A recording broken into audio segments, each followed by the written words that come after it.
এতদিন ধরে তোমার পিছে পিছে ঘুরতেছি, ঠিক মতো তাকাও না, ঠিক মতো কথাও বলো না।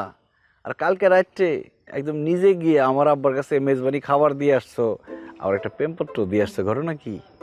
ইস, আপনার আমি প্রেমপত্র দেই নাই, আমি খালি লিখছি এখন থেকে বিনা আত্মীয়তায় দাওয়াত খাইতে দেবো না, আত্মীয় হিসেবেই খাইয়েন। তো আত্মীয় জিনিসটা কি, এটাই তো বুঝলাম না। ওমা, এটা আপনি বুঝেন না? না, আমি বুঝি না। আর আপনি যে আমার পিছে পিছে এতদিন ধরে ঘুরতেছেন, ঘুরেন কে? তুমি বুঝো না? আপনি যদি এটা না বুঝেন তাহলে আমি ওটাও বুঝি না। তাই? ঠিক আছে, তাহলে আমি বুঝছি। কি বুঝছেন? বুঝছি যে পিছে পিছে ঘোরাটা সার্থক।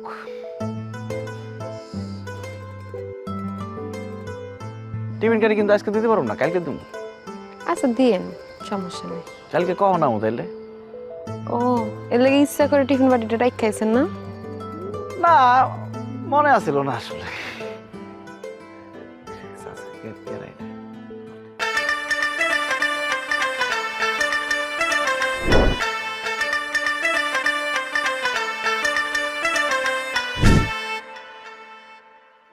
ভাই একটা গোস্ত দিয়ে দেন। ভাই আর হবে না, যা দিছি তাই খান। আর জল দেন। না না নাই নাই দেখছস দেখছস বন্ধু, এটা কোনো কথার মধ্যে পড়ে ক? ঘোষণা দিছে আর চারটে গরু জবাই দিয়ে এবার মেজবান খাইব। এই জায়গায় মনে করছে আমার দুইটা দেহের মতো দুইটা হাড্ডি দিছে। যাক, আমার পোষা গেছে, আমার 4 পিস মাংস দিচ্ছে, জল দিছে, আমার মোটামুটি খাওয়া ভালো হয়েছে, আমার আওয়াটা সার্থক। তোর পোষাইছে ভালো হয়েছে, আমার যেহেতু পরে নাই, আমি পরবর্তীতে সরকট বসাইবো, ওই সরকট বইসা খাইয়ে তারপরে এখান থেকে বেরোবো। না, আমি দ্বিতীয় বইটাকে বইয়া খাই তারপরে যাবো। আমিও দ্বিতীয় চল, ঠিক আছে। এই যে দেখ একটা মাংস পাই না আমি। আমি তো গেলে দুটো বেটে ঘুমো, তা আমিও খাম না। আচ্ছা তুই ক বন্ধু, আমরা কি কম মেজবান খাইছি এতদিনে? কম মেজবান তো খাই নাই, এইরকম কাজটা খাবার কোথাও খাই নাই। হ্যাঁ, যেখানে বেটা গোস্ত দেবো প্লেট ভরিয়া, সেখানে প্লেট তো দূরের কথা, এক টুকরো গোস্ত পর্যন্ত পাই না। দুইটা হাড্ডি দিছে, চাইলাম যে ভাই আর 2 টুকরো গোস্ত দেন, 1 টুকরো গোস্ত দেন, একবার যা দিছে তাই দিয়ে চলেন। আবার ঘোষণা দিছে 4টে গরু খাইবে তারা। এটা কোন কথার মধ্যে পারে ক? হন, এই দ্বিতীয় সরকার বসবে, এই সরকার শেষ হইব, খামু পেট বেড়ে গোস্ত খাম, তারপর যাবো। একদম ঠিক কথা বলছো। খাদিমদারের কিপটা বুঝছ নাই? কাজটা হইলে কাজ করে নাকি? যা দেখো ঠিকই মনে করছে প্লেট বেরো আর বাড়ি পাঠাই দিছে। মামা, আমি কিন্তু এর পরের সরকেটে বইসা পেট ভরে মাংস খাইয়া তারপরে যাবো।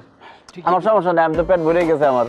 আমি যদি তোরা বস, তাহলে তখন আমি বমু, আর না বললে আমার কোনো সমস্যা নেই। আমি মনে করি ল্যাপের মাঝখানে আছি, তোরা ল্যাপ নিয়ে টানাটানি কর, আমার কাছে যায় আসে না। মামা, প্রথম সরকেট শেষ, যাই। আমার লিগে জায়গা রাখিস।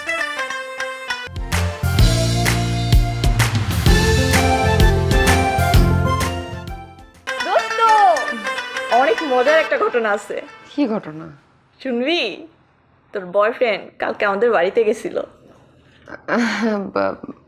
রাজু তোদের বাড়িতে গেছে? গতকালকে আমার নানার মেজবান ছিল না, দেখলাম তো বন্ধু বান্ধব নিয়ে আসছে, খাইছে। এরকম টিং টিং একটা শরীর, এত খায় কেমনে রে? অনেক খাইছে না? অনেক খাইছে, আমি তো খালি তাকায়া ছিলাম, একটা মানুষ এত খায় কেমনে? ওরে বাবা, মানে আমি জাস্ট শক, তোকে কখন যে এসে বলবো। আচ্ছা, এই মানুষটাকে দাওয়াতটা দিল কে? আমাদের তো কোনো আত্মীয় স্বজনের মধ্যে সে পড়ে না, মনে হয় কোনো দূর সম্পর্কের কাজিনের কোনো বন্ধু টন্ধু হবে না? হ্যাঁ, মানে কেউ না কেউ তো দাওয়াত দিছে। নাহলে তো এমনি বিনা দাওয়াতে মানুষের বাড়িতে দাওয়াত খাইতে না না, বিনা দাওয়াতে যাওয়ার কথা না। মামা তো পুরো টেনশনে পড়ে গেছিল রে। সে আর তার বন্ধুরা এত খাইতেছিল, ভাবছিল টান পড়ে যায় কিনা, আরো তো মেহমান আছে, বুঝোস না।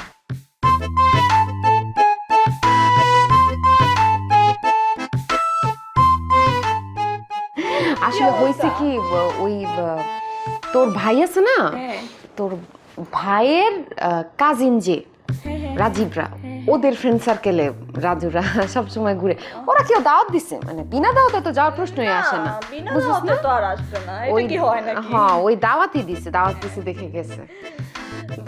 তো খাওয়া দাওয়া ভালো হয়েছিল না? অনেক ভালো হয়েছে, গরু মাংসটা যে মজা হয়েছে, তার খানার দিকে তো আমি খালি এমনি তাকাইয়া ছিলাম, এত খায় কেমনে একটা মানুষ। তুই খাস নাই? আমি তো খাইছি, বাট ওনার খানার দিকেই আমি তাকাইছিলাম, মানুষ এত যে খায় কেমনে, ওনারে দেখলে না দেখলে আমি বুঝতাম না। খাওয়াটাও আসলে মজা হয়েছিল।